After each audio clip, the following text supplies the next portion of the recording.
Here in the big city, receiving a summons from a city agency is not an uncommon occurrence. It's not an uncommon occurrence at all. It happens way too often. In fact, hundreds of thousands of those things are issued by the NYPD every day, whether it's mixing the recyclables with the perishables, or if you are sitting on your stoop and you have a little drinky poo and you don't have a plastic or the brown paper bag covering it, you can get dinged for those things. So do you pay the thing or do you dispute it? Well, that is the question. They conduct over 300,000 trials and hearings each year while continuing to innovate and to make sure that, the little pink piece of paper doesn't turn into a problem no matter who you are. So now it is time to welcome Chief Judge and Commissioner of Administrative Trials and Hearings, the Honorable Fidel F. Del Valle. Thank you so much for joining us today, sir. My pleasure. All right, I have to say I've been in New York 15 years now, and I have gotten a summons. I have received these summonses before. It's a throwover from 1979, the Koch era. You have publicly, made comments in the past about why, for the last 30 years, this reform hasn't come to pass. So can you just speak on that for a moment, sir? I got a call from Bill de Blasio around October of 2014.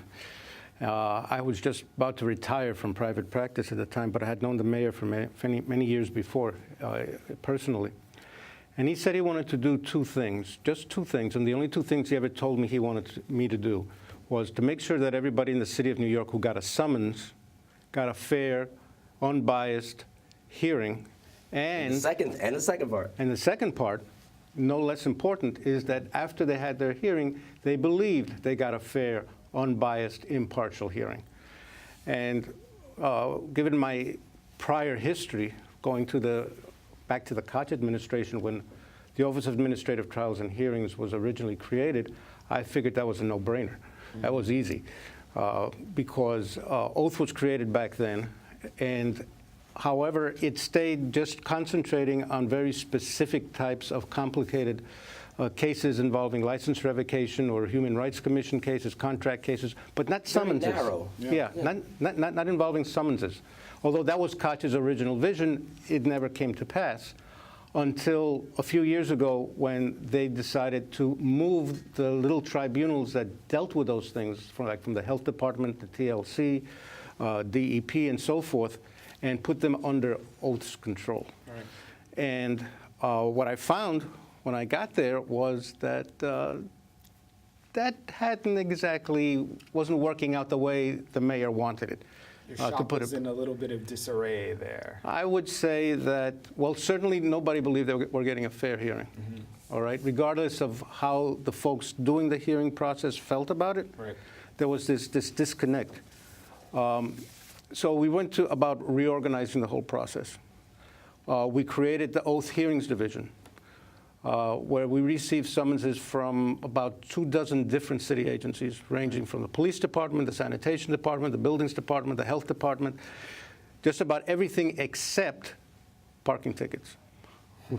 And that comes to about, last year, 843,000 summonses. That's a lot of summonses. That's a lot of summonses. But I want to fast forward to just this month when we've gotten some reform acts underway, and the mayor and the city council have deemed fit to take some things that would have been fed into criminal court, and now they're going to go through oath. So I wonder how that's going to impact your workload there. Well, here's the big difference. The summonses that historically we've been getting for the last 40 years or so, the city's been getting through this process, were all originally criminal court summonses. A sanitation summons used to go to criminal court. A buildings department summons used to go to criminal court. And what they did is they put it in an administrative tribunal. The big difference is all of those summonses have been, for the most part, business-related type summonses. Gotcha. Well, even if it's recycling and you get a summons for recycling, it's not related to your personal conduct. It's related to the property and the business or the business entity, that kind of thing. And buildings department obviously has to do with buildings, and DOT with DOT stuff and like that. Right. For the first time, we're going to be getting summonses that are related to personal behavior. You shouldn't be making noise. You should not be In the park after dark kind of or thing. doing noxious, quote unquote, noxious liquids in public, that kind of thing, to put it politely. So that's a very different headset and a different demographic that's going to be coming out. And in addition to that, much to my surprise, the City Council also tagged on to those particular types of offenses and summonses a community service aspect, where if somebody wants for certain summonses, instead of paying the fine monetarily, they can do community service. Right. That's amazing. I'm sorry, but like, you know, in a city this size, you know, there's so many people that sort of get caught up in the criminal justice system that quite honestly just can't afford to pay.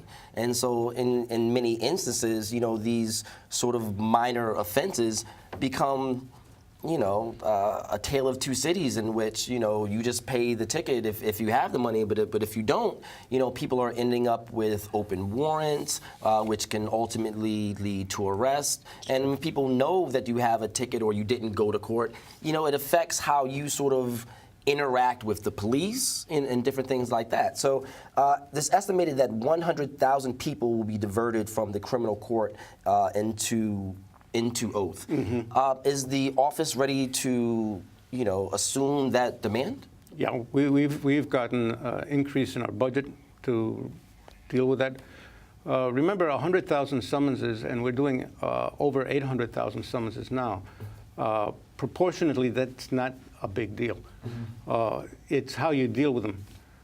For example, when I mentioned the community service aspect, we're not doing traditional community service, which is go out and collect garbage and that kind of thing. Yeah.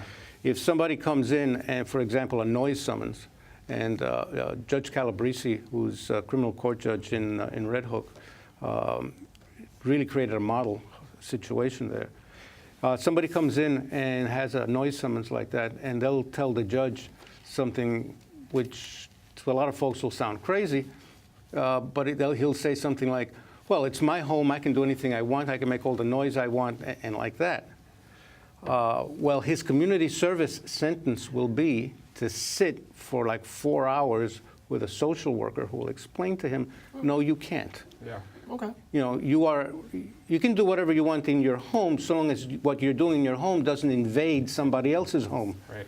Like noise through the walls or whatever. And son of a gun, the guy will never get another ticket again because now he understands. Well, speaking of understanding, I know you've been crisscrossing the city, going to a lot of different locations, letting people know about the improvements that have come to the office. I wonder if you could clue us into the access program. Yes, in part of our revising the whole process, it used to be hearing officers specialized in particular summonses.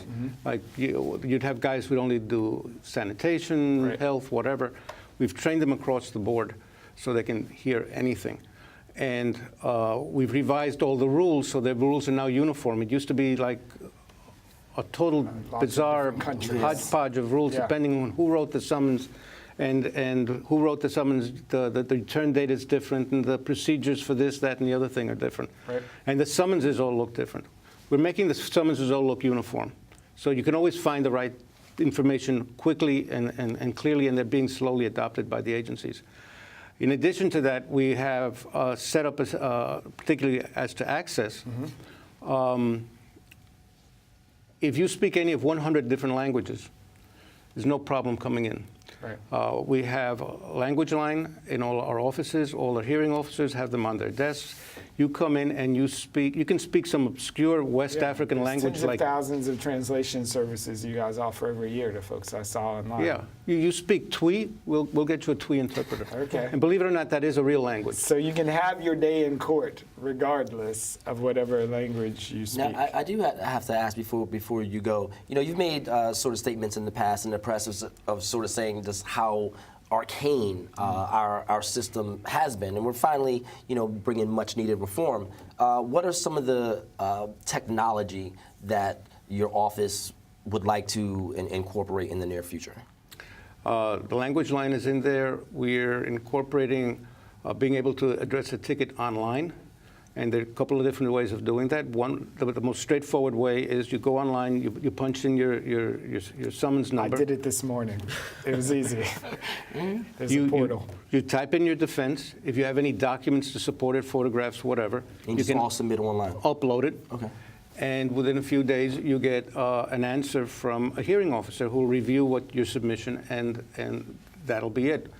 Either guilty or not guilty. Actually, it's very, very something I want to emphasize. It's very, very important that nobody ignore a summons, Right. because if you ignore it, whether it's one of our summonses or even worse, a criminal court summons, eventually it can come and bite you on the behind. 41% of the hearings that we do, and I said we get over 800,000 summonses, but only about 300,000 wind up at a hearing because some people just pay it, Right. some people default, whatever. But there are 300,000 hearings. The dismissal rate varies between 41 and 43%. So you are getting a fair shot. There's a fighting chance. And- You get a and you fighting know it. chance.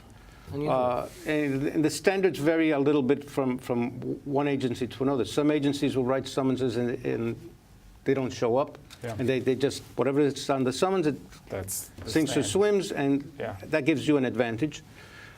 Some agencies insist on having a representative there. So it varies in that sense. Some people were told when they got a summons and they came in with a summons and they wanted to take care of it a few days after they got the summons, we can't take care of you because we don't have it in the system yet. Process it. If you have the paper, no more of that. If you have It's a the new day paper- in New York City. you have the paper, we'll take care of it. Okay.